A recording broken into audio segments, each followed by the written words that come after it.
se nos ha dicho que si somos buena gente vamos para el cielo y los mala gente van para el infierno. ¿Sí? Pero viene una pregunta que, como tú me decías ahora, viene una pregunta acá, una pregunta filosófica. Si los buenos van para el cielo y los malos van para el infierno, entonces los buenos son los hijos de Dios y los malos de los hijos de Satanás. ¿Sí? Ahí viene otro problema. ¿Quién es el principal en todo? En el gran todo, ¿quién es el que gobierna? Dios. Ustedes lo están respondiendo. Ahora, ¿quién sería entonces el diablo? La competencia. Pero si el que manda en el fondo es Dios, ¿por qué no acaba con el diablo y acabamos con el problema? Porque el presidente de los problemas se llama el diablo. Entonces Dios, que es el que todo lo puede y todo lo sabe y que todo lo ve y sabe que nosotros tenemos problemas por culpa del error del diablo, hombre, acabemos con el presidente del mal y reinará el bien. ¿No es así? ¿Pero quién creó al diablo? Bueno, exacta, buena pregunta. ¿Quién creó el diablo? ¿De dónde apareció el diablo? También es hijo de Dios. Yo pienso que puede ser una excusa para justificar los hechos, pues. Porque así como ocurrió con la cuestión de Noé y todo eso, sí, que dijo que más nunca voy a hacer, cuando se arrepintió del diluvio universal, se dio cuenta de que el horror lo cometió él. Padre dice, porque el corazón del hombre es más de su juventud. Claro. Entonces, fíjate una cosa acá. Tenemos que, si el diablo existe, tiene que también ser hijo de Dios, porque aquí no se puede poner nadie por fuera de Dios, porque entonces Dios no es Dios. O sea, no es el gerente del todo, del gran todo, de la gran realidad objetivamente. Por ende, el diablo también es hijo, cuesta decirlo, pero también es hijo de Dios. Y Dios, como es Dios, no puede matar a su propio hijo tampoco. ¿Voy bien hasta aquí? Estoy hablando de la vida y de la muerte. Ahora bien, ¿quién fue el principal profesor de Jesucristo en la montaña cuando él oraba? ¿Quién fue el que se le apareció y le dijo, todo eso que ves te daré si me adorares? Satanás, el diablo. Ahora la pregunta es, ¿de dónde sacó la potestad de probar al hijo, al unigénito hijo de Dios? Yo creo que no es unigénito, es primogénito, porque todos nosotros también somos hijos de Dios. Ajá, ¿de dónde se atribuyó el diablo para probar al Señor? Y encima es el dueño de todo y le dice, si me adoras te lo doy. ¿Sí me alcanzan a entender el razonamiento? ¿Lo alcanzan a degustar intelectualmente? ¿Los de atrás me están escuchando? Sí. Bueno, entonces, mis estimados, también lo que nos han dicho de la vida y de la muerte tiene errores. No se debe concebir a la letra muerta como nos lo están diciendo.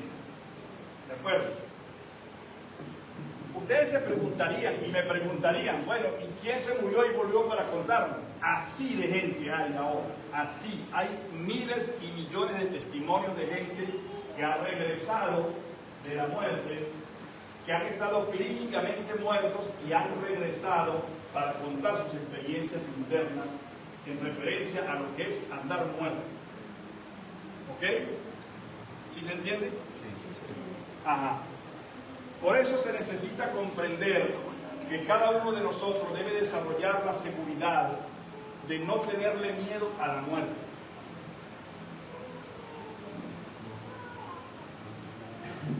¿Por qué no le debemos tener miedo a la muerte? Porque es un proceso de la naturaleza.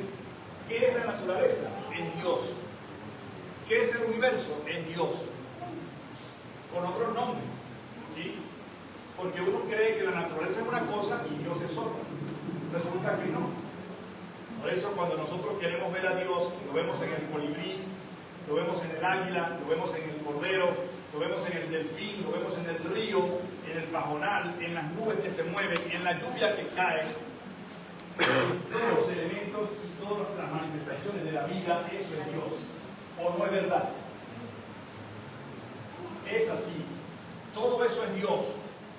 Y la muerte, ¿qué sería entonces la muerte? Un fenómeno hecho por la naturaleza, por el mismo Dios, para cambiar de posición, de coordenada, de barrio, porque cuando tú te mueres lo único que haces es cambiarte de barrio. Uno dice, descansó en la paz del Señor, pero descansó si lleva buenas obras, pero si no lleva buenas obras no descansó nada, se cayó en una pesadilla peor, entró en otra pesadilla, ¿sí? Uno necesita tener claridad para qué se vive. ¿Ustedes qué quieren tener? ¿Salud o enfermedad? Salud. Muy buena la respuesta. ¿Para qué quieren salud? Para seguir viviendo, dijo la señora. ¿Quién más pensó igual que ella? Es la prioridad. Maravilloso. Teniendo salud, lo demás se consigue. Teniendo salud, las arepitas van apareciendo por añadidura. Poco a poco. Sí, correcto. Sí. Ahora, nosotros queremos salud. ¿Para qué dijimos? Para seguir viviendo. Para seguir viviendo. ¿Para qué quieren seguir viviendo?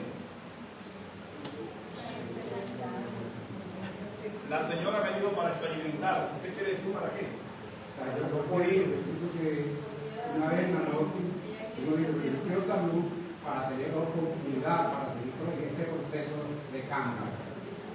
Tener oportunidades para seguir un proceso de cambio. Excelente respuesta. Se vive para Ayudar a los demás. ¿Cómo, doctor? Se vive para no morir. Se vive para no morir. Sí, exacto, ¿verdad? Pero yo estoy un poco confundido, ¿verdad? ¿Por qué?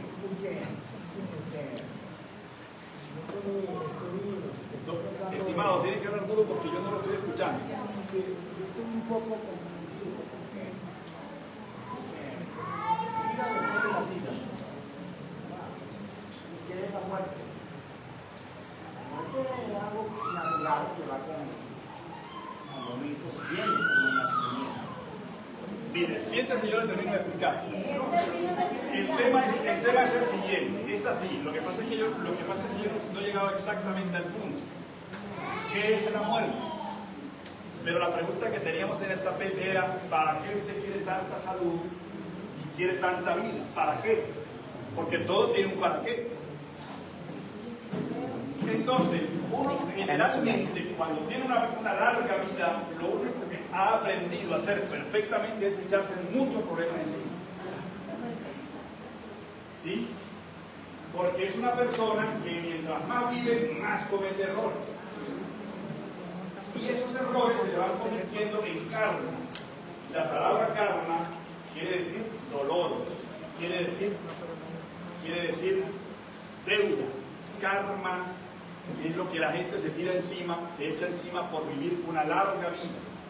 ¿Sí? Pero hay excepciones, que pueden ser ustedes. Hay gente que se porta muy bien. El universo en su perfección nos da algo que dicen las escrituras, que es el libre albedrío.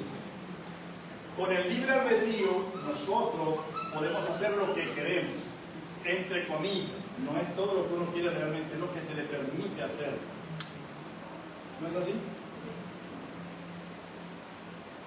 En resumidas cuentas, en Vida Después de la Vida, hemos encontrado testimonios múltiples por miles o millones de gente que ha muerto clínicamente, pero que al regresar a la vida se han dado cuenta de la hermosura que es la muerte para ellos. Un sabio maestro que lleva el nombre de Samael Aún Weor, lo pueden buscar en la internet, Samael Aún Weor, nos enseña de que los seres humanos somos como las frutas. Que cuando una persona está muy joven es como una naranja tierna. Dice, cuando usted toma una naranja tierna del árbol, se cae con todo el gajo, se desgaja, no suelta fácilmente. Un joven cuando se muere le pasa lo mismo, dice el maestro Samael. Pero si es una naranja madurita, ¿cómo hace usted cuando la cosecha? Sale facilito, ¿verdad? Desprende fácilmente sin ocasionar ninguna lesión al árbol. O sea, no sale con el gajo, sale solamente el fruto, suavemente. La gente que muere por muerte natural le pasa lo mismo. La muerte es algo demasiado delicioso, no se vayan a matar. La muerte es algo muy delicioso, muy apacible, agradable, maravilloso. ¿Sí? Maravilloso. Entonces, encontramos que esa gente que se muere así tiene que pasar por unos procesos probatorios en la dimensión desconocida. Tiene que pasar por un proceso de ser probado y donde se le califica lo que hizo. Las cosas buenas se denominan los valores humanos, pero las cosas malas se denominan los antivalores. En valores encontramos la bondad, la alegría, el servicio, la magnanimidad, encontramos la hidalguía, pero en antivalores encontramos la sinvergüenzura, los vicios, las malas costumbres. ¿Qué es más fácil hacer, valores o antivalores? Es más fácil hacer antivalores. De hacer. Las malas costumbres se pegan muy rápido. Lo que es difícil es tener buenas costumbres, buena disciplina. Y se lo voy a poner como un ejemplo de la misma naturaleza. Siempre usted un cultivo de maíz y observe qué crece con más vigor, el monte o las maticas de maíz. El monte. ¿Qué significa el monte? El monte significa los antivalores. ¿Cierto? ¿Qué es más fácil, aprender a fumar o aprender a meditar? Exacto, vamos a ser sinceros, los antivalores son más fáciles de hacer, se pegan más fácil, se acostumbran más fácil, mientras que los valores hay que sudar la frente, tener sacrificios para esforzarnos y poder crear esos valores. Ahora, ¿qué conviene más? ¿Crear antivalores o crear valores? Crear valores. Mi esposa tuvo que enfrentar un caso que me acompaña a mi esposa, le agradezco infinitamente por acompañarme en esta jornada cultural, la señora Luz Marina. Mi señora enfrentó una situación en el colegio donde estudiaban nuestras hijas, porque cuando le dieron puericultura, es decir, educación sexual, mandaron una persona que no era, y eso lo digo con mucho respeto, no era una persona que fuese la más apta para aquello, sí, era una persona con ciertas inclinaciones de conducta distintas, para no ofender a nadie. Su conducta era diferente y esa era la persona que estaba enseñando. Lo que mi señora enfrentó junto conmigo, bueno, llevamos todos los muchachos a una piscinada para enseñarle las cosas como son, que por cierto el rector del colegio nos agradeció por eso. Le enseñaban que una persona, un joven, debería masturbarse muchas veces al día. Les enseñaban en la educación sexual, en la clase de educación sexual, le enseñaron que el joven necesitaba masturbarse muchas veces al día para tener, bueno, un desarrollo normal. Y también de las cosas que le enseñaron es que tienen que probar niñas con niñas y niños con niños para descubrirse quiénes son realmente, si son sapos o son ranas. Sí. Entonces nosotros tuvimos que enfrentar junto a mi señora esta crisis educativa en ese colegio, que por cierto el sacerdote rector nos invitó a darles una clase a los muchachos, donde les dijimos, la palabra masturbación es clarita cuando dice una persona más turbada. Si una persona no tiene claridad mental, está turbada. Pero si esa persona no tiene claridad mental y busca una maña, una costumbre infrasexual, ¿cómo queda? Más turbada. Está turbada, pero si aprenden mañas locas, queda más turbada. Exactamente. Entonces, ¿qué está haciendo una persona con esto? Derrochando la vida. La vida. Porque la vida está en la simiente. ¿Sí? En la simiente está la vida. Los que no me entiendan bien, yo los remito a Levítico 15. Levítico 15 en la Biblia dice que el hombre, o sea, la persona que pierde su simiente, será inmundo hasta la tarde. Cuando yo remito al amable público a leer Levítico 15, me estoy refiriendo a la Biblia versión Casiodoro del Reino, Biblias viejas, porque las Biblias nuevas han sido mutiladas por los teólogos modernos. ¿Sí? Señores, tenemos aquí un problema de entendimiento y de comprensión. Esto que estamos viendo acá, en experiencias cercanas a la muerte, es una persona que tuvo un deceso y su alma inmortal se está retirando del frasco. ¿Lo ven en la diapositiva? Ese es nuestro caso al momento de desencarnar. Pero también, escúchenme bien, esta noche y todas las noches cuando uno va a la cama y se queda dormido, hace exactamente eso. Con la diferencia de que esa persona que en la noche se queda dormida no pierde la conexión bioeléctrico-magnética, ¿sí?, con su cuerpo físico por medio de un cable que se llama el cordón de plata. Es un cable invisible que te conecta. Ese cable se estira hasta la eternidad. Eso no se termina nunca. Porque en la mañana, o cuando uno se tiene que parar al baño o se rebulle dentro de la cama, se vuelve a despertar. O sea, no queda desencarnado, no queda muerto. Mientras que este caso en los muertos no sucede así. El muerto se tiene, cuando una persona muere, el cable se corta y la persona se da contra el cajón y no puede entrar al cuerpo más. Y la persona cree, en la mayoría de las veces, la persona que muere se sienta en la banca a rezar el muerto también y no sabe que es el mismo. ¿Sí, señores? ¿Vamos bien hasta aquí? A mí me da cuestión decirles a ustedes, pero debo ser responsable y debo decirles que esto no es pacotilla, que esto no es un invento de nosotros. La persona que les habla tuvo un accidente automovilístico hace mucho tiempo en el que se vio en una crisis mortal. El auto le pasó por encima a esta persona y se murió por un poco tiempo. ¿Sí? Vivió una experiencia cercana a la muerte, tal como se ve en la diapositiva. El problema era que no podía regresar porque el cuerpo estaba demasiado maltratado. Cuando el carro me pasó por encima, ya los pulmones tuvieron un trastorno muy considerable y era muy difícil entrar al cuerpo. Eso es demasiado desesperante porque si no entras, el cuerpo no va a respirar más. Y si el cuerpo no respira, se asfixia. Y si se asfixia, te terminas de morir bien muerto. Ya no puedes volver más.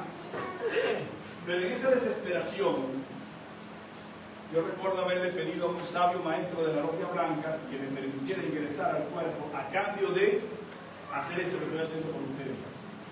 Y he dado conferencias por donde se pueda. Y así fue increíblemente como ingresé de una manera asombrosa al cuerpo de nuevo, con el poquito de aire que me quedaba en los pulmones, y pude respirar de nuevo. ¿Sí? Esto no lo cuento como que yo soy nadie ni nada de esto, pero quiero responsablemente en la clase de hoy presentar un testimonio ante las personas que escuchan, porque nosotros no estamos hablando pamplinadas, no estamos hablando tonterías, no estamos hablando aquí de cosas que inclusive puedan ser inventadas por uno, y no es así. Es testimonio de la veracidad de estas cosas que ocurren y que nosotros no nos enorgullecemos porque el orgullo es un defecto, pero sí nos honramos, nos sentimos contentos de explicarle a la gente que vale la pena vivir, pero vivir para hacer cosas dignas, ¿sí? Para hacer cosas buenas, para hacer cosas que valgan la pena. Dice un sabio maestro que se llama Lakshmi, que es escritor de muchas obras. Él dice: cada día hay que hacer algo, pero que sea bueno. Dice ese maestro: si no tenés más nada que hacer, aunque sea llene una jarra de agua y échesela a un árbol que tiene mucho verano encima, a un arbolito, a una plantita. Riegue una plantita aunque sea. Dice. Y eso ya es bastante. Eso voy a contar en este segmento la fábula del colibrí. Cuenta la historia que había una vez en un pajonal que estaba muy seco por el verano, agarró mucha fuerza con el viento y empezó a arder los árboles. Se estaba quemando el bosque y el pajonal. Y dice la fábula que el colibrí se fue corriendo, no se le ocurre aunque sea cooperar en algo, porque no le interesa. ¿Quieren un ejemplo? ¿Quieren un ejemplo? ¿Por qué no nos cuenta cómo fue su experiencia, profesor? Mire, mi estimado, póngale cuidado. Mire, póngale cuidado a esto. Hay gente que ve la vida tan fácil que destapa un caramelo y ¿a dónde va el papel? Al piso. ¿Cierto?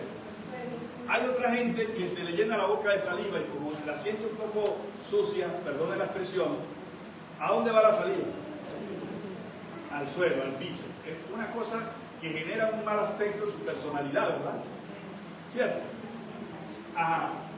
Y hay gente que piensa, que no son ustedes, pero hay gente que alcanza a pensar. Dice, un papel más o un papel menos en la calle no se nota. Y entonces bajo ese pensamiento retrógrado, tira el papel al piso. ¿Sí? Pero eso lo hace uno porque no le han dado quizás la educación y a lo mejor no le han metido la multa que meten en los países desarrollados. Hay países desarrollados en los que tirar un papel al piso vale más de $100 la multa. Más de $100. Y por eso es que la gente allá es tan limpia, porque no quieren perder $100 por tirar un papelito de un caramelo al piso. ¿Sí ven ustedes? Pero como a uno no le importa, a uno no le interesa, un papel más, un papel menos no se nota aquí, lo tira al piso. ¿Verdad que uno lo hace? Pero a partir de hoy no lo podemos volver a hacer más. A partir de hoy nosotros no podemos volver a hacer eso más. ¿Por qué no lo podemos hacer? Porque estamos ensuciando. ¿A quién estamos ensuciando? Al entorno. ¿Qué es el entorno? Una parte del planeta. ¿Y qué es el planeta? El ser más sagrado de la creación. El planeta es el ser más inocente y más sagrado de la creación. ¿Ustedes han oído hablar de la Tierra Santa? ¿Han oído hablar de la Tierra Santa? ¿Ustedes saben qué es la Tierra Santa realmente? Esa que están pisando en este momento. Porque este planeta es santo, es el planeta sagrado, es un planeta vivo y es un planeta que es nuestra madre tierra. Es la nodriza más sagrada del sistema solar. ¿Verdad que sí? ¿Qué pasaría, nos preguntamos, qué pasaría si la ciencia viera con los telescopios un árbol en Marte? ¿Ustedes han visto las fotografías de Marte, verdad? El planeta rojo, eso se ve en un desierto. Pero ¿qué pasaría si la ciencia viera un árbol en Marte? Se romperían de la alegría, de la felicidad, del asombro, de todas esas cosas maravillosas que genera la presencia de un árbol en Marte. Esta mañana con mi esposa pasamos por no sé dónde, fue una avenida, no sé dónde fue, y había una gente que nosotros entendemos que son de la municipalidad y le estaban metiendo la motosierra a un árbol, cortando un árbol. Hay gente que goza metiéndole la motosierra a los árboles. Eso es un crimen extraordinariamente perverso, maligno, porque un árbol es un príncipe de la vida. El árbol es inocente, el árbol es un ser puro, es un ser maravilloso, no merece morir de esa manera. Un árbol es algo sagrado. ¿Qué te da el árbol? Te da frutos, te da sombra, te da oxígeno, te da paz. La gente que sufre de moral, que tiene problemas sentimentales terribles, se le puede abrazar a un árbol y pedirle que lo ayude a sanar su alma. Y el árbol le ayuda a sanar, porque el árbol tiene dentro de él un principio inteligente y maravilloso como la diapositiva que tenemos acá. El árbol tiene también un alma que se llama el elemental de la vida. Cada árbol tiene su propio elemental. Todas las criaturas vivas tienen un elemental adentro. El árbol llora, sufre cuando uno le causa problemas, pero también goza y se llena de felicidad cuando tú lo cuidas. ¿Sí? Por eso nosotros tenemos que ser enemigos de cortar árboles.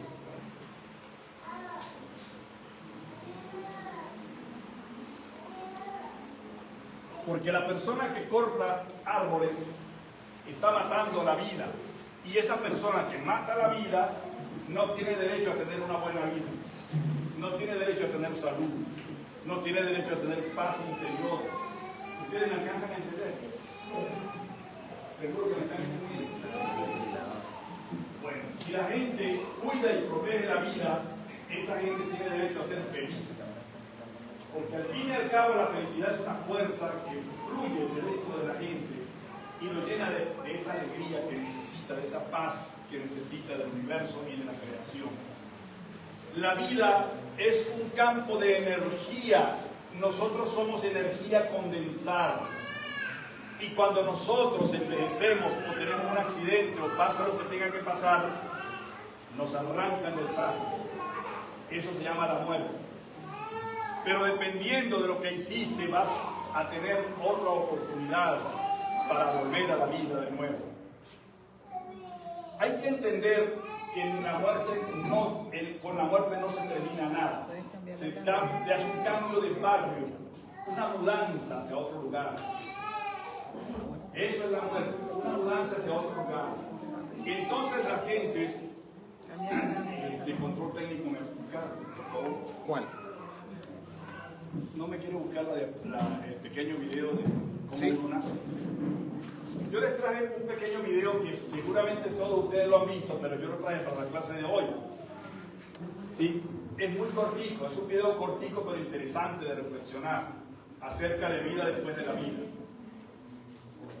¿Y nosotros en la computadora podemos escuchar? Sí. Sí. Quiero que prestemos atención a este pequeño video para que tengamos un concepto más cercano acerca de lo que les estamos explicando. ¿Bueno? ¿Sí? Bueno, observen aquí por favor. Se llama el juego de la vida. El juego de la vida.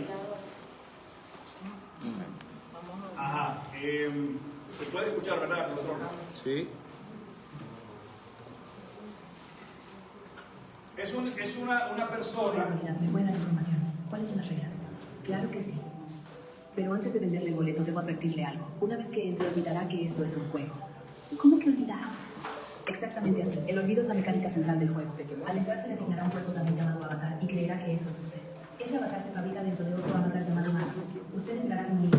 El cuerpo viene equipado con sistema nervioso, sistema emocional, sistema de supervivencia y lo más importante, la mente. ¿Y la mente qué es? La mente es el programa principal del juego, no es usted. Es el software que le permitirá interactuar con la simulación. Viene precargada con comparación, juicio, identidad, miedo, búsqueda externa y sensación de carencia. Eso se puede apagar.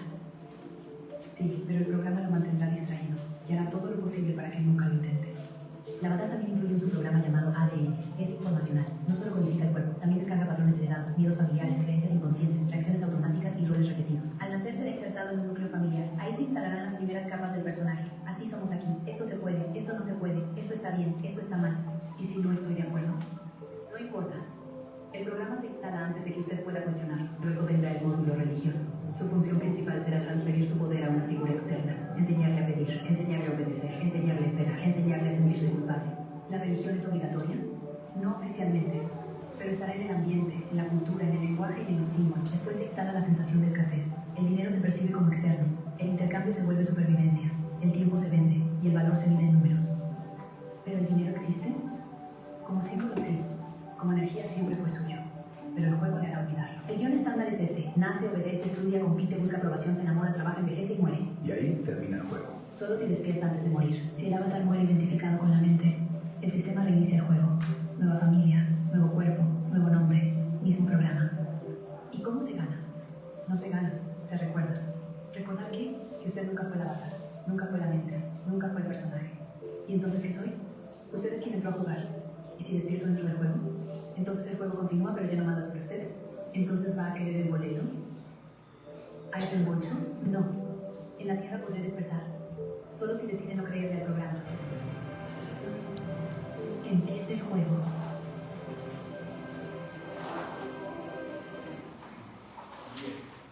Bien. Gracias, Control. Aquí hay una explicación que es sintética, comprimida, acerca de lo que es la vida y cuando uno muere. Repito, nada se termina con la muerte. La muerte es el inicio de una nueva forma de la vida. La vida nunca desaparece.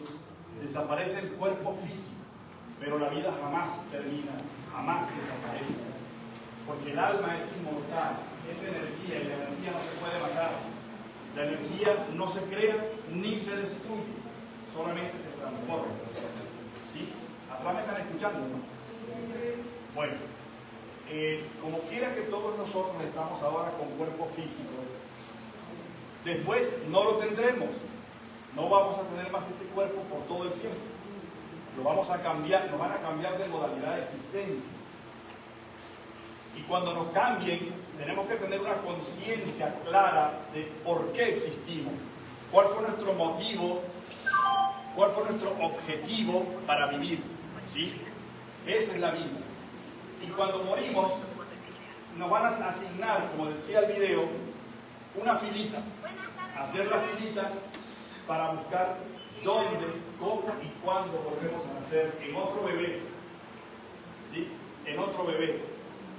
Pero eso depende de qué tú has hecho ahora. Se llama dharma o karma. Hay gente que malbarata la vida en tonterías, en trivialidades, en cosas insípidas, absurdas. Y esa gente después lo mandan a nacer en circunstancias paupérrimas, difíciles. ¿Sí? Ustedes han visto los barrios de gente que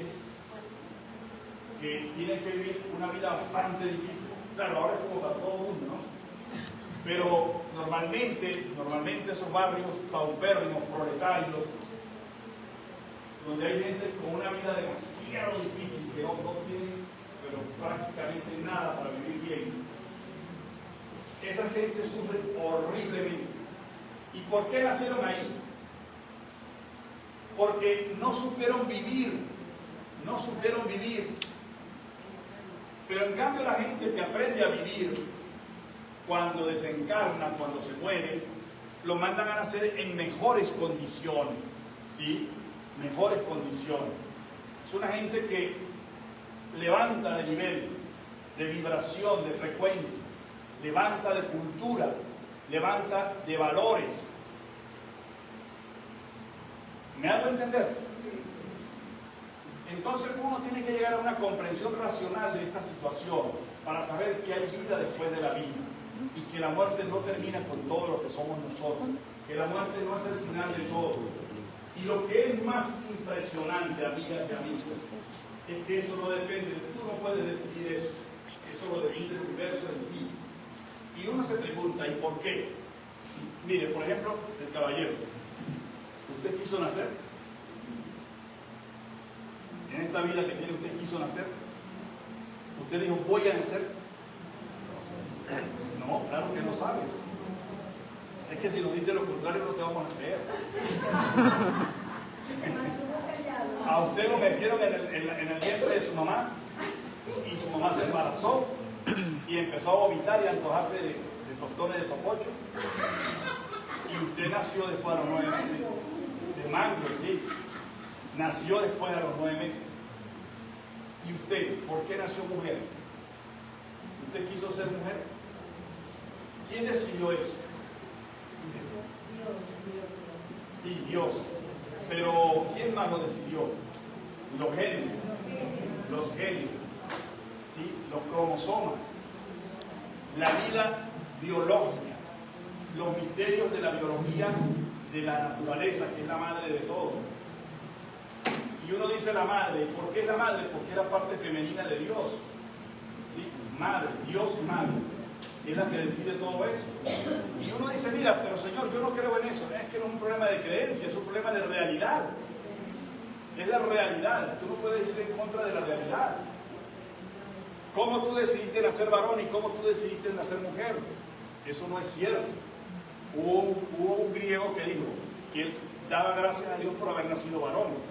Pero no era que fuera machista, no. Porque lo más lindo que hay en el mundo son las mujeres. Lo más lindo de la creación son las mujeres. Una pregunta. Lo más hermoso. Dígale, es una contradicción porque se dice que uno es el que elige el padre y la madre. Se dice que uno es el que elige venir a esta dimensión, porque se supone que en otra dimensión nosotros somos dioses religiosos. No puede ser una cosa contradice a la otra. No decido cuál es la madre o cuál va a ser el padre mío, entonces... Mire, mi estimado señor, si uno fuera consciente, como decía el video, consciente de morirse conscientemente, podría tener la posibilidad de elegir. Eso de que estoy consciente ya una vez cuando estamos aquí y se nos olvida. No. Pero se supone que contando nosotros en otra dimensión, en nuestra mano está venir o no venir y escoger a nuestro padre y a nuestra madre. Se supone que esto lo dice la noche. Mire, claro, si una persona está despierta, puede tomar su cuerpo físico a voluntad, pero la gente no está despierta. Uno no está despierto. Una cosa es andar con los ojos abiertos y otra cosa es andar despierto. ¿Sí? Tener los ojos abiertos es una cosa, pero andar con la conciencia despierta es muy distinto, es muy diferente. Entonces, pues caramba, si una persona está pasando situaciones difíciles, y como dice el Señor, y no te estoy contradiciendo, estoy explicando su inquietud, que es muy valiosa. ¿Qué sucede? Una persona viene y tiene la posibilidad de escoger dónde nacer. ¿Dónde escogería? Un lugar apropiado, ¿verdad? Que no tenga tanta dificultad para vivir. ¿No es así? Ajá. ¿Y por qué normalmente la gente escoge situaciones difíciles y complicadas de la vida? ¿Por qué? Ustedes no se han dado cuenta que las mujeres, las niñas, cuando se embarazan, ellas se embarazan solamente con el olor de los espermatozoides. El puro olor las embaraza. En cambio hay unas damas que pudieran tener niños bien cuidados, bien protegidos, bien ayudados, apoyados, y esas damas no, se les complica la situación para embarazarse. ¿Han visto eso o no? Se ha observado, exactamente. Pero una niña de esas niñas que no tienen educación sexual, solamente con el puro olor de la energía masculina se embarazan. Embarazo precoz. Pero es el poder que tienen esas niñas en sus matrices para gestar. Perdón. Entonces, mis amigos, uno no es el que decide las cosas.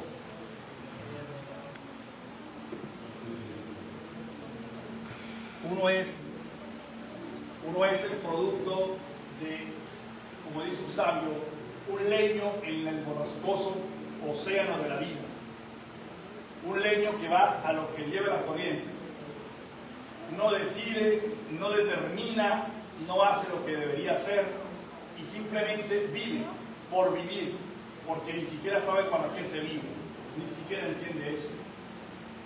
De manera que nosotros necesitamos tener una comprensión más profunda, más auténtica acerca de lo que es la vida y la muerte. Y así, por un lado y por el otro, dejamos de tener el temor a algo que en el fondo no hay por qué tener temor. Porque en el universo no se pierde nada. En el universo nada se puede perder. ¿Para dónde se va a perder si está dentro del mismo universo? ¿Me entienden? Por lo tanto, no hay que tener temor. Hay que tener comprensión. Hay que tener voluntad. Hay que tener ganas de estudiar, de conocer las cosas y de hacer cosas buenas. ¿Sí me expliqué? Así sucede entonces lo que es la reencarnación biológica, tomar cuerpo físico de nuevo. Pero si nosotros no despertamos, señores, esto va a ser un grave problema, porque vamos a nacer mecánicamente, vamos a vivir la vida mecánicamente y vamos a morir mecánicamente. Y eso no es bien, no es correcto. No debería ocurrirnos a nosotros eso, tan accidentado. Por eso es que, como les empezaba diciendo en la clase de hoy, que ya la quiero ir terminando para que ustedes hagan preguntas, empezamos diciendo cómo inició la vida en la creación. Y les hablé de los 4 elementos. ¿Se acuerdan de eso? De los 4 elementos que iniciaron la vida. Eso quiere decir que también allá, en la magnitud de eso que se ven, que nosotros llamamos las estrellas de la noche, eso está lleno de vida. Lleno de vida inteligente como nosotros, pero tal vez en mejores condiciones, en mejores situaciones. con más desarrollo, con más espiritualidad, con más valores, con más amor. Porque la palabra amor no es sexo. Amor es una fuerza avasalladora, profunda, consciente, que es capaz de darle sentido a la vida. Eso es el amor, ¿sí? Lo que le da sentido a la vida. Donde no hay amor, la vida no tiene sentido. Por eso se necesita entender qué es la vida, porque la vida va de la mano del amor.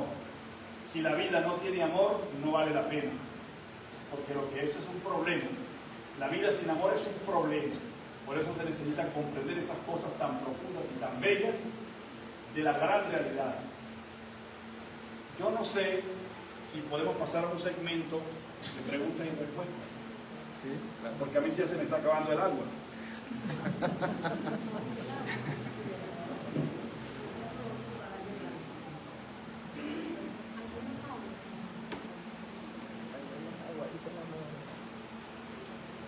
¿Quién tiene algo que preguntar de estas cosas de la vida y de la muerte? Aquí, Sí. Acá, sí. una pregunta. ¿Hacia dónde iba orientado el ejemplo que usted puso de cuando el diablo le puso la prueba? ¿Hacia dónde estaba orientado ese sepulcro? A que el diablo tenía más poder que Jesús. Porque si el diablo es capaz de tentar al Señor y decirle, si tú me adoras, yo te doy todo lo que ves al alcance de tu vista. Entonces el diablo era el dueño de todo, de todas las riquezas, de todo lo que había enfrente de él. Porque cuando uno le ofrece algo a alguien es porque es de uno. ¿Quién creó al diablo? Bueno, eso es lo que estamos diciendo. Si Cristo era el unigénito Hijo de Dios, entonces ¿quién creó al diablo? Yo pienso que es una contradicción ahí, porque se supone que si Jesucristo era el unigénito, si Jesucristo fue enviado por Dios, se supone que Jesucristo de vidas anteriores, ¿verdad? Ya él conocía al diablo, ya el diablo lo conocía, si es así. Lo que pasa es que nosotros no hemos entendido al diablo. El diablo no es, ¿cómo es que dicen los llaneros? El diablo no es tan diablo por lo diablo, sino por lo viejo. ¿Sí? El diablo es la escuela de la vida. El diablo es las contradicciones de la vida. El diablo es lo antagónico de la vida para que tú te prepares y te transformes. ¿Sí? ¿Cómo una persona se llena de virtudes si no hay problemas que lo confundan, si no hay cosas que le muestren el mal? ¿Cómo una persona crea virtudes si no conoce lo contrario de las virtudes? Él ya conocía a Jesucristo. Se dice que él no conocía a Jesucristo, que Jesucristo no lo conocía a él, entonces estamos perdidos. Ahí se estaban conociendo, justamente en esa prueba se estaba conociendo el Señor y el diablo. ¿Ves? Porque el diablo estaba probando al Señor y el Señor le dijo, vete de aquí, Satanás. Y la Al pregunta Señor que yo queda como el nombre de la película, y si el diablo era el propio Dios que le puso esa prueba, pregunto yo.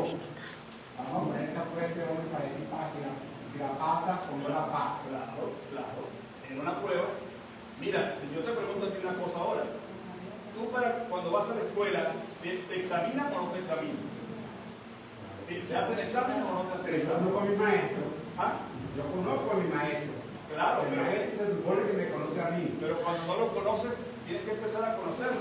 No, pero yo no puedo estar, mi mujer está pretendiendo de que alguien que yo no conozca me venga a examinar a mí. No, es que si tú vas, ¿Entiendes? A mí no me sé.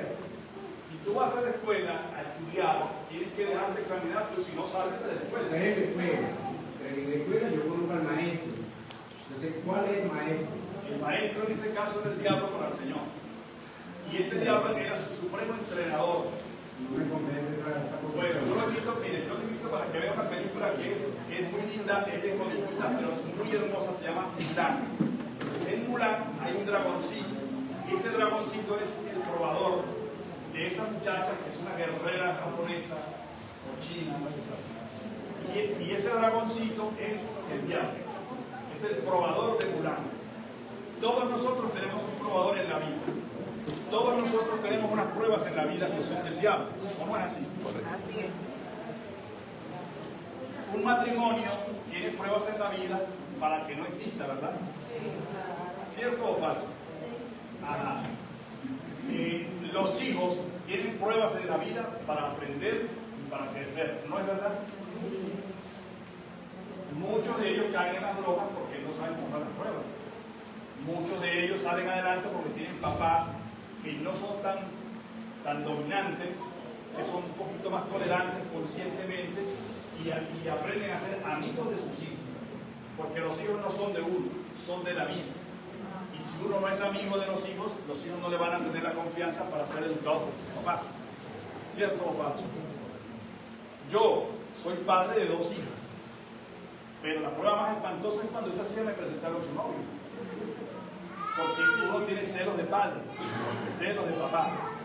Y uno casi nunca acepta los novios de las hijas. ¿Sí?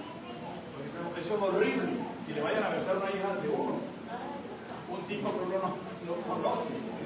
Eso se siente un celo de padre horrible. Esas son pruebas para ellos y para uno. ¿No es así? ¿Quién prueba? El profesor, el gimnasio, el prueba. El gimnasio es la vida. Y usa ingredientes, usa personas, usa acontecimientos, sucesos, por los cuales uno es probado. ¿Cómo es verdad? Eso es exactamente matemática. Bueno, yo no me alargo tanto con la respuesta del Señor porque también ustedes quieren, también hay otras personas que quieren preguntar. Digan ustedes. Profesor. Yo pregunté, se me contaba un poco de su experiencia cercana a la muerte. Sí. Sí. ¿Qué parte te gustaría saber? No, porque fíjate que ahí dice vida y después de la vida. Sí. Entonces, yo creo que me confundí, ¿verdad? Porque cuando yo vi el título de la conferencia, me vino a la mente un investigador famoso, recopiló mucha información de experiencias de personas después de la vida. Algo muy psiquiatra, que escribió un libro que se llama Vida después de la vida, que cuenta aquí una serie de relatos de experiencia cercana a la muerte. Sí. Es un libro muy importante, muy interesante, ¿verdad? Habla sobre lo que es la muerte, la naturaleza de la muerte. Sí. E incluso él llegó a determinar que de todos esos relatos de más de 150 o 200 personas que entrevistó, todas le contaban su experiencia cercana a la muerte, llegó a establecer ciertos patrones algorítmicos que eran constantes. Sí. El punto era que yo quería preguntarle, después de que me contara su experiencia, si yo había visto un túnel con mucha luz, Ya te entendí, ya te que había encontrado al final del túnel Ya te con entendí. seres queridos, ¿verdad? Sí. Pero bueno, creo que me confundí al yo pensar que la conferencia estaba por lo menos más o menos relacionada con eso. Fíjate que en ese libro el doctor Moody habla sobre la muerte. Y él dice que él habla de la Grecia clásica. Él habla de la Grecia clásica. Vamos a tener por favor la disciplina para poder escuchar que habla y entonces le damos la respuesta al Señor. Vamos a hacer, yo no voy a hacer tan extenso porque vamos a respetar los tiempos también. Claro, yo pensé que concretamente díganme ustedes. Bueno, en primer lugar, yo creo que me equivoqué, ¿verdad? Sí. Eso es normal, que uno se equivoque, es normal. Bueno, cuando a mí me dicen de la conferencia de vida después de la vida, ¿verdad? Uno que más o menos lo ha leído, pues como Sí. asocia, ¿verdad? Sí. Claro. Entonces, bueno, a veces yo pensé que íbamos a hablar de lo que era la muerte, la experiencia de la muerte, ¿verdad? Lo que significaba la muerte, o cómo se entendía la muerte de la época de los viejos clásicos hasta la actual, ¿verdad?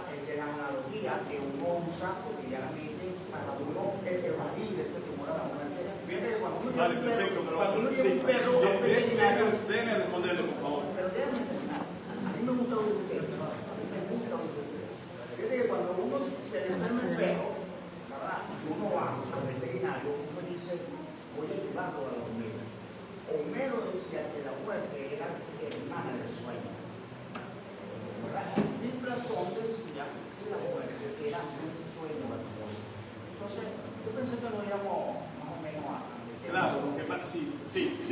No, mire, una experiencia. no, pero ya va, déjeme, yo le respondo a usted porque es que tenemos que repartir los tiempos con equilibrio. Mire una cosa, lo que pasa es que usted pensaba en una cosa y la vida está presentando otra. Porque es que el tigre no es como lo pinta. Y no siempre pasa lo que uno cree. No siempre pasa lo que uno cree. Pero nosotros sí estamos hablando de experiencias de la muerte. Y no estoy hablando de mí. Porque cuando yo puse el ejemplo, simplemente quiero decirles que la clase tiene responsabilidad. ¿Sí? Que la clase tiene responsabilidad, que no es una cosa que el que dio la clase se la aprendió y vino a hablarles a ustedes. No, es porque tenemos moral para expresarles estas cosas que son profundas y hermosas. Pero de todas maneras sí estamos hablando de cómo es la desencarnación. Dígame usted. ¿Cómo hace esas almas o espíritus, ¿verdad?, que todavía están aquí y no pudieron irse? Porque yo le digo esto porque en el negocio de mi papá, ¿verdad?, ahorita muchos años, 7 años solo, y yo ahorita lo estoy reacondicionando, estoy dando clases. Bueno, los vecinos me dicen que ahí se escuchan muchos ruidos, que hay gente que habla, que caminan, ruedan todo, pero yo nunca lo he sentido y yo me he quedado sola en el lugar y los niños les gusta jugar y correr ahí, ¿verdad? En la casa de la vecina, ellos han visto las personas que pasan del negocio de mi papá hacia la casa de ellos y caminan por los pasillos de la casa de ellos. No, y no son reales. No son reales, pero ella dice que son malos. Malos, porque ella, o sea, les tiran los muebles, les tocan las puertas. Mire, yo le explico lo siguiente. Esos son fenómenos paranormales. Fenómenos paranormales se llama eso. Esa gente que ella ve no son malos, porque uno dice, me asustaron. No, tú te asustaste. Claro, exacto. Tú te asustaste. Mire lo que pasa con esto. Bueno, yo no siento miedo, porque bueno, yo he estado 3 veces cerca de la muerte con cáncer y con todo eso, pero yo no le tengo miedo a la muerte, entonces, y no le tengo miedo a ella. Correcto. Pero lo que te quiero decir es que uno dice normalmente que los muertos no asustan. Pero no, los muertos no asustan a las personas se asustan con los fenómenos paranormales. ¿Sí?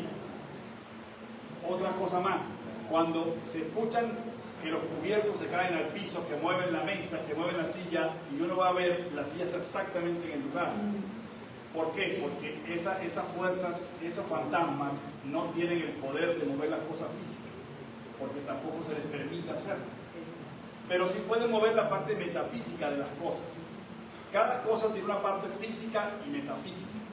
Los fantasmas de la dimensión desconocida mueven las cosas metafísicas, pero no pueden mover las cosas físicas. Sin embargo, en su intento de hacer esta actividad, ellos hacen producir sonidos que confunden a las personas que estamos del lado de acá. Los que estamos vivos somos los que estamos del lado de acá, y los que no están vivos están del lado de allá. ¿Sí? Y eso se llama la simbiosis de la gente que tiene cuerpo físico y de la gente que no tiene cuerpo físico. ¿Vamos? Dígale usted. Hay una película que se llama Los otros. Que todo el tiempo nos conviven por los fantasmas. Sí. Y parece que hay fantasmas y resulta que hay un asesino y una pareja todo el tiempo y resulta que los vivos. Era al revés. Yo vi la película, yo la vi, me gustó mucho la película esa que dice Los Otros. Sí, es interesante porque rompe paradigmas, rompe el común denominador de lo que la gente piensa con eso. Te pone a reflexionar. Esos cuerpos están en la dimensión desconocida. En la dimensión desconocida. La dimensión desconocida es un lugar donde toda esa gente vive. porque la vida nunca desaparece. Ya les expliqué, solamente se transforma. Entonces, ellos están en la dimensión desconocida porque ellos vibran en esa frecuencia. Nosotros estamos en esta dimensión porque nosotros estamos vibrando en esta dimensión. ¿Se entiende eso? Mire, cuando yo agarro esta mano y toco esta mano, es porque estoy vibrando en esta dimensión. Pero yo no puedo agarrar la mano de aquí, que esté alguien invisible, porque yo no estoy vibrando en su frecuencia. Por eso no lo puedo agarrar. ¿Me entendieron eso? Una pregunta. Dígame, ¿cómo no? ¿Qué es lo que hace que se plasme aquí en este plano físico esas personalidades que se expresen de esa manera? ¿Qué es lo que los ata a este mundo físico al cual ya no pertenecen? ¿Por qué se manifiestan así? Usted lo ha dicho, al cual ya no pertenecen, porque antes sí pertenecían. Entonces quedó un vínculo. Y esa vinculación es el puente para que se manifieste. ¿Sí me entendiste? Y quedan apegados a algo de aquí. Apegados porque antes era de esta frecuencia. Pero como se cambió de frecuencia, entonces tiene un puente que conoce para manifestarse, intenta regresar a esta frecuencia y se hace ver muchas veces. ¿Sí me expliqué? Sí. Dígame. Sí, ya te doy la palabra, mi señora. Disculpe, la tema que nos hace el Señor para seguir con la temática más o menos de un humilde aprendiz. Solamente quiero decir esto. Todos aquí, lo que te digo, tenemos que observarnos internamente. Sí. Todos aquí somos parte de una creación. Claro. Somos parte de la creación de Dios. Porque no creo que aquí haya alguien que sea creación del diablo o de Satanás. Vamos a hacerlo así de alguna manera para ver lo bueno y lo malo. Porque el Señor estaba guiando así. Nosotros somos, si lo podemos ver así, somos producto de la creación. Y somos producto de la creación, por eso esa divinidad que lo está diciendo, el omnipotente, el omnipresente, y aún así, siendo hijos de Él, nosotros, a la actualidad, así como lo tuvo Jesucristo, porque usted habló de que la mayoría son cristianos, nosotros en la actualidad estamos siendo tentados dentro de la mente, en una materia de adversidad, siempre la mente, o lo que uno no desconoce, te tienta a hacer algo mal. Ahí está el libre albedrío de donde uno puede decir, o hago el bien o hago el mal. Es lo que quería decir. Entonces el diablo siempre está presente dentro, lo que hay que saber observar cuáles son el camino que usted debe elegir. Eso que tú acabas de hablar, que es muy valioso, se llama la moralidad, la moral humana. La moral humana depende del ejercicio de la conciencia humana. Si la conciencia está activa en nosotros, entonces la moral se afianza, se robustece. Porque la moral te dice qué es lo bueno y qué es lo malo. ¿Sí? Una persona con moral practica el bien, pero una persona inmoral, o sea, que no tiene moral, la palabra lo está diciendo, no practica el bien, porque es un inmoral. ¿Cierto? Se entiende, ¿verdad? Es lo que yo estaba tratando de explicar. Muy buena la interpretación. Ya va que ella tiene la palabra nueva.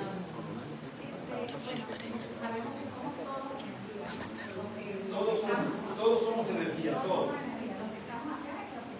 Sí, señor, todos vibramos en una frecuencia. Cuando uno está en un sitio, uno ve pasar Cosas o personas, sí. como algo que pasó. Sí, ve. Y la ve permanentemente. ¿Cómo se podría interpretar eso? Mire, madre, eso tiene dos interpretaciones. Una, que la persona pueda tener psiquismo, capacidades psíquicas para percibir las cosas de luz. La otra puede ser que tenga una debilidad cerebral que le irradia a través del nervio óptico a ver cosas que no son, por debilidad cerebral o por falta de oxígeno en el cerebro. ¿Sí? Puede ver cosas que no son también. En el núcleo familiar hay otras personas que también no ven, o sea, ya... Eso es el asunto que eso se llama psiquismo, capacidades parasensoriales, se llama eso. capacidad para sensorial, para ver las cosas que no son de este mundo, que son de la dimensión desconocida. ¿Usted vio la realidad? Era como en referencia a lo que usted estaba hablando, quería preguntarle, ¿qué pasa cuando usted está en determinados sitios normales dentro de su casa y siempre ves que alguien te sigue, que está ahí al lado tuyo, incluso te vas en tu carro y sientes que se monta, que hay el peso, y la persona se montó y se fue contigo y siempre usted se siente acompañado por alguien? Que alguien anda contigo. Mire, Reina, la pregunta mía para responder eso es que la persona que está percibiendo eso siente que es algo bueno o es algo malo. No, es bueno. Bueno, cuando la persona presiente que eso es bueno, es porque su lectura de su alma, de su psiquis, le está diciendo que son fenómenos paranormales, pero son de entidades que no te quieren causar daño. Pero si la persona siente rechazo, siente temor, siente algo feo, mala vibra, entonces son fuerzas espirituales tenebrosas que le quieren causar daño. ¿Sí? Entonces, en ese caso, la persona tiene que aprender a meditar, aprender a orar y pedir a las fuerzas del cosmos, a Dios, a la naturaleza, en su luminosidad, en el mundo de la conciencia, que lo libre de todo peligro y de todo mal. Y yo le diría a usted de todo corazón que la persona que está sintiendo eso debería hablar del Padre Nuestro para que sienta armonía y se la irradie a esa entidad, si es buena o es tenebrosa. Y ahí va a calibrar si hay empatía o hay antipatía. ¿Sí? Pero normalmente en el mundo hay una cantidad de personas que son psíquicas. En el mundo hay gente que es psíquica, que le gustan las cosas misteriosas. ¿Sí? En el mundo hay gente que le gustan los misterios y eso es muy hermoso. Eso es muy hermoso. Sí, ya le doy la palabra. Usted me... ¿Cómo? Buenas tardes. ¿Los cristianos, la persona reencarna o resucita? Esa es una pregunta, ¿sí? Y otra es que uno a veces, por lo menos yo hoy sentí que esta mañana, en la madrugada, sentí como un silbido demasiado cerca, que llegó 5 de la mañana, como siempre ha llegado a un lugar a esa hora, sí, yo digo, nada. Y vuelve y se repite a la hora. Entonces yo me levantaron piel de gallina. Ahora yo digo, mío, ¿quién llegó? ¿Quién es esa hora? Sí, sí. Y fue dentro de la casa. Claro. Me pasó hoy esto. Y de verdad, no sé a veces por qué pasan estas cosas. Mire, mi señora, me gusta su experiencia. La gente que sabe de estas cosas dice que cuando uno escucha un silbido es porque hay una fuerza, una entidad metafísica que se quiere comunicar con la persona o que le quiere dejar un mensaje. Eso no es malo, eso es bueno. Pero si usted está diciendo que sintió fobia, que sintió la piel de gallina, que se sintió como negativa, también hay una lectura de uno espontánea, una lectura espontánea de la conciencia que está diciendo que es una entidad oscura que te quería a lo mejor burlar o que te quería hacer algún daño. Pero eso no hay que tener tanto miedo porque al fin y al cabo ellos vibran en otra frecuencia y nosotros estamos en esta. Entonces yo le recomendaría responsablemente a la persona que experimentó eso, que es usted, que haga una oración consciente y le pida a la divinidad que la proteja y la libre de todo peligro y de todo mal. Y eso se va. Y la primera pregunta que me hizo, que es si los cristianos resucitan o cómo es la vuelta, pues yo responsablemente quiero decirle lo siguiente. Para uno resucitar, como dijo el Señor, dejad que los muertos se entierren a sus muertos, dice el Señor Jesucristo. La resurrección verdadera es despertar la conciencia. Esa es la resurrección verdadera. Porque es imposible que una persona que ya se fue al cementerio, el día del juicio final, vaya a su alma inmortal y saque esa osamenta podrida del cementerio y la resucite. Porque la naturaleza no viola sus propias leyes. ¿Sí? Entonces, yo lo que le quiero decir a usted responsablemente, hay que tener responsabilidad para estas cosas.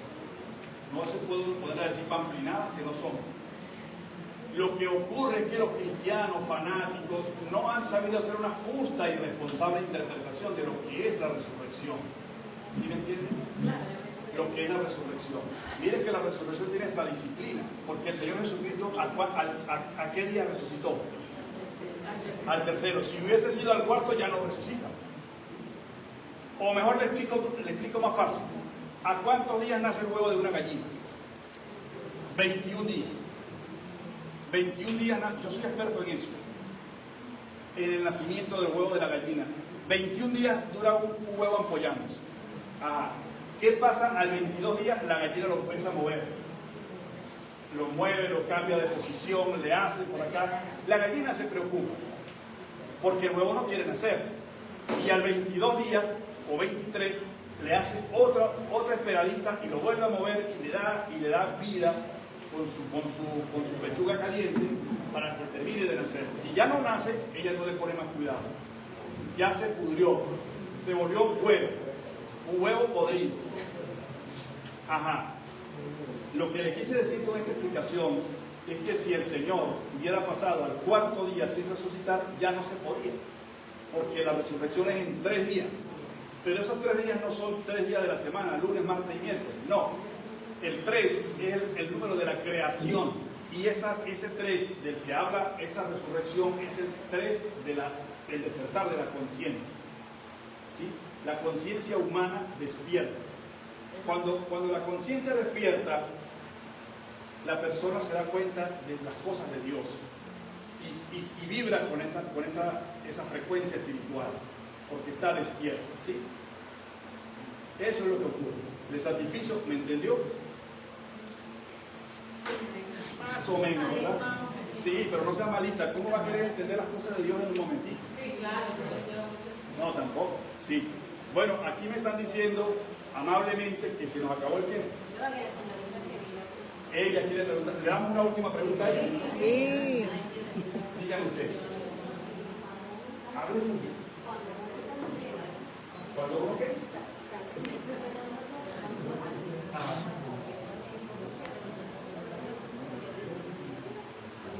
La pregunta de la señora es que si cuando uno se muere se encuentra con los seres queridos que ya murieron antes allá arriba.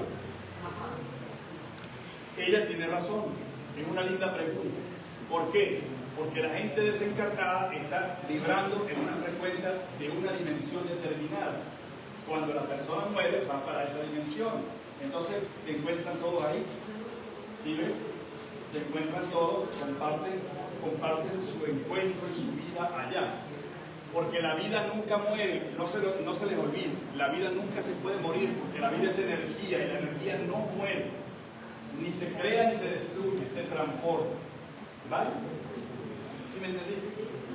Bueno, a mí me resta decirle 1.000.000 de gracias por su generosidad, por su gentileza de hacer presencia activa en esta, vamos a llamarle clase, por habernos acompañado en esta clase, que es el producto del entendimiento y comprensión racional de qué es la vida y qué es la muerte, y a la vez con la sana intención de quitarnos el miedo de algo que no debemos tener miedo, pero que a la vez nos preocupemos por saber con qué motivo estamos existiendo y para qué seguimos existiendo, para no perder el tiempo miserablemente, sino en cosas buenas que valgan la pena. Dios les bendiga grandemente y la mejor suerte del mundo para ustedes. Feliz tarde.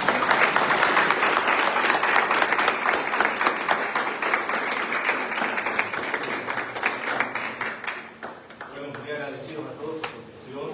A nombre de la cultura náutica agradecemos también al equipo que hace posible para todos nosotros esta actividad hoy aquí en Barinas Capital, mañana ya en cualquier parte del mundo, con el expositor aquí presente, con un grupo de también instructores que tenemos, por supuesto aquí en Barinas. Allí está la dirección exacta donde estamos ubicados para poder dar inicio a y apertura a este curso de autoconocimiento. De todas maneras, las muchachas de la inscripción le van a indicar a ustedes, y en el WhatsApp que ustedes enviaron también se les va a hacer enviar lo que es la dirección para comenzar el curso de autoconocimiento. Este apenas es el inicio, y hablar de la verdad en un discurso es imposible, ¿verdad? Pero bueno, es la apertura y un inicio de este curso de autoconocimiento para todos ustedes y para todas aquellas personas que han cooperado, que han colaborado, no solamente de Barinas, sino colaboradores a nivel nacional, que incluso a nivel internacional se está transmitiendo en vivo, donde este equipo realmente es grande, pero que la intención de todos nosotros es poder llevar ustedes estos principios eternos y valores del alma, de la conciencia, para que podamos desarrollarlo. Así que tengan un feliz regreso a sus hogares, que Dios los bendiga y que tengan buenas noches. Gracias.